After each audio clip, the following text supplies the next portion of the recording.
نبذة صغيرة عن أمهاتنا الفاضلة أو الحرامية في العيد. عارف إن الفيديو جه متأخر بس ورب كنت تعبان قوي وأكيد باين على صوتي. اعملوا لايك بقى ما تبقوش إلا. اقعد يا خلود، خد تعالى أما أقولك.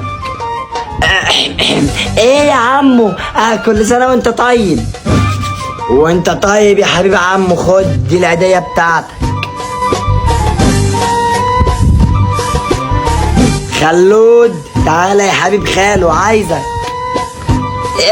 ايه يا خالو، ايه يا خالو، كل سنه وانت طيب.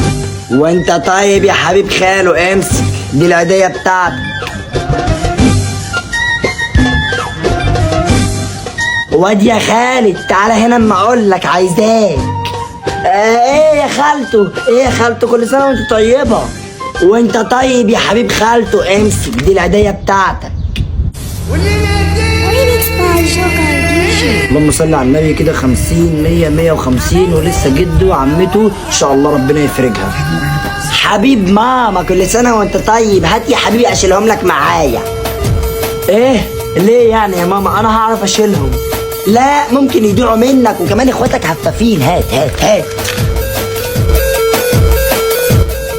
ايه ده ماما؟ هي الكنبه الجديده دي انت جبتيها امتى وجبت فلوسها منين؟ ايه؟ لا ما انا لقيت في فلوس معايا وما كنتش فاكره دي فلوس ايه. امي ما تهزريش يا امي.